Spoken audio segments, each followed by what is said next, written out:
So, Jake, here we are, 8 days to the kickoff of another football season. Talk about the kind of the way it's gone, the off-season workouts, and where your team is today. Yeah, I'm extremely pleased with where we're at today. We came off this season in a tough loss in the regional final to Decatur Central in a game that we had an opportunity to win. So all of our guys came back hungry, kind of with a chip on their shoulder heading into this season. It's going to be our second season in 5A this year in Indiana. So we kind of know what to expect going into 5A. Have a really experienced group back. Really excited about our group. And we've had a great offseason. Really pushed ourselves in the weight room. Our weight room numbers have been better than what they have been the last few years. So we're excited for the opportunity to go out and prove it on the field. But our guys are definitely ready to get this season rolling. Well, you mentioned that last loss, and you're unaccustomed to that. The previous 2 years winning back-to-back state titles. From a coaching perspective, well, you wanted to win that game. Did that give you a little added juice that you didn't even have to motivate them after that going into this season? Sure. I think it really reminds me of our 2021 team moving into the 2022 year. We were fortunate enough to win a state championship in 2022, and I'm not predicting, state championships or anything this year, but we had a tough loss in the regional final in 2021, and that offseason we really didn't have to motivate very many guys as a coach. And I think moving into this year, I have very similar feelings as the head coach. A very senior-led group this year, and so not a whole lot of motivation from my end. These guys are motivating themselves, really taking the opportunity to grow together as a group. And that's been a fun thing to see for me, kind of getting to sit back and watch them develop as a group. Talk about the offense first and give me some names of guys, but you certainly have a returning quarterback, Maples back, and Mingus, who obviously played behind Josh Ringer, but still got some playing time as a freshman, had a big year as a sophomore. And when you got a big dude on the line, it's not all bad. Yeah, we're really excited. Up front, we had experienced a few injuries last year, which kind of forced other guys into playing. We bring a lot back. We bring Gavin Osterman back. He's our big anchor at left tackle. Noah Brown missed the entire season for us last year. He started in the state championship as a freshman at left guard. He's back this year. Sam Crimer was kind of forced into action last year. Ended up having a great year for us. DJ Miller is a sophomore guard that's big, can move, kind of fits into what we do. And Logan Collier out at right tackle has just done a phenomenal job. Again, he was kind of forced into action late in the season last year and just took off from there. And then our offensive skill-wise, we essentially bring everybody back. We did lose our tight end, but we do replace him with another senior, and Trevor Perkins. He's a 6'4" kid that really blocks well, can really come out of the backfield and catch passes. And Ryan Mingus, I mean, we have a tradition of having really good tailbacks here at East Central, and Ryan Mingus fits that bill. He got a little bit of time, like you said, as a freshman, really took off last year. We're excited to see what he can do as a junior. They were really experienced out on the edge, too. We got 4 senior wide receivers with Ethan Feldkamp, Aaron Mayer, Carson Eibold, and Eli Selhorst. Then we bring back our quarterback. So a really, really experienced group. We did go through some growing pains at times last year with that group, but the level of football and the football IQ that these guys are playing with now, we hope benefits us this year.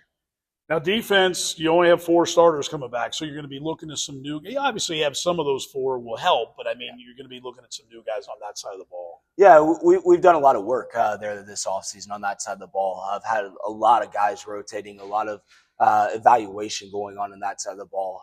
The great thing about our program is the guys who played JV last year are ready to make that next step. We have guys. They just might be inexperienced, but we got to go out and we got to play. We had some really good scrimmages this summer where we got to see those guys go in and perform. But we really feel good about the group. The good news is about the guys that we bring back are at every level. So it's not like, you're bringing back in or you have to replace an entire defensive line or entire linebackers. Not Houston and Troy Sebastian on the back end for us played last year. Troy Sebastian was just a freshman last year. He comes back for his sophomore campaign. So watch him getting that full year of experience as a freshman and coming back. We expect big things out of him. Jake Baer is a guy that anchored our middle linebacker last year. And then another guy, linebacker, Jake Lutz. He might not have been listed as a starter last year, but he played a lot of meaningful minutes for us. Then up front, Trey Nishime is our guy that's coming back. Really, really valuable piece for us. Extremely athletic and really likes to hunt the football. So Going to see a lot of young faces in there, but it's those guys' time to make a name for themselves and to put them, up on the same par with the rest of the guys. Well, you should know after week 5, right? You look at Yeah. this schedule. You play a 10-win team in Lawrenceburg, a 10-win team in Harrison, an 11-win team in Lawrence North, and then 2 9-win teams. So, I mean, you're going to know. I mean, there's not a week off leading into that first half of the season. No, and that's really how we want it. We really want to challenge ourselves. In the state of Indiana, everybody makes the playoffs. So you really want to challenge yourselves as much as you can. And some of those are conference games for us with Lawrenceburg, Batesville, and Franklin County. Had great seasons last year. The EIC is in a great spot, as a conference. And then Harrison's always a big rivalry for us. We dropped one against them last year. Our guys are obviously looking forward to that game too. But Lawrence North, they're a huge 6A school, talent all over the field, Division I athletes. But the way we always preach is on a week-to-week basis. And the most important game is week 1 against Lawrenceburg. We have a huge challenge in front of us down at the pit.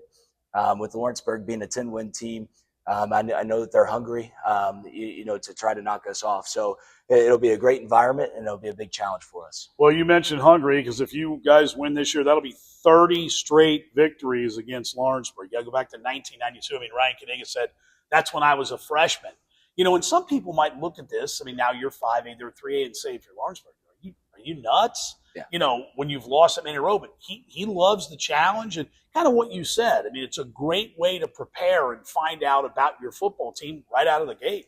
Yeah, there's nothing better. It's 2 Dearborn County schools, kicking it off to kick off the year. And again, down at the pit's a great environment. It'll be loud. There's a ton of people down there. The fans are right on top of you. And Coach Kaniga and his staff do such a good job. They always seem to have something up their sleeve that you're not really prepared for, that you can't really prepare for until you see during week 1. But it's 2 top 10 teams, in their respective classes, and really good football teams, really well-coached football teams with a history of being really good. The programs are really good. Well, I want to ask you mentioned about that venue, and that to me is one of the coolest. Obviously, you got great facilities here at East Central, but from just a unique setting. I mean, you're down, US 50 where people honk their horns, and if you got stopped in traffic, you could actually watch the game. It's just really a cool atmosphere. Yeah, I think it's one of the top atmospheres in the state of Indiana. I know we played a lot down there, and we've been in some battles down there. Going back to that 1992 thing, I mean, games have been really competitive over the years. We've just been able to sneak it out at the end of some of these.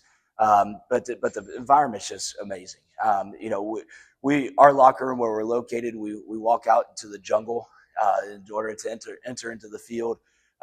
We get to walk past their fans, and then we walk past our student section. And the way it's set up is that there's no track around the football field, so that there's very few high school venues like that. So the fans are truly on top of you, and you can feel their presence. So what a better way to start out the year? Being part of the Skyline Crosstown Showdown, we just don't have enough words to say what it's going to be like. Well, that's a final question I was going to ask you about being in the showdown. You guys have been a mainstay. I mean, obviously, and I think the one thing, too, about Lawrenceburg and East Central's programs is you guys win every year. I mean, you expect to win, which is really – in Southeast Indiana football is really – I think people are now starting to take notice largely because of what these 2 programs have done. Oh, for sure. I think in the last 5 years, Lawrenceburg's been in a state championship. We've been fortunate enough to win 2 of them. Even Batesville made a run to the semi-state last year. So Southeastern Indiana football is in a great spot. We've been blessed to be a part of the Skyline Crosstown Showdown. I know our players always love it. Our fans always love it. Our community loves it. I think we have the best Skyline owner around, and that's Dave Deddens.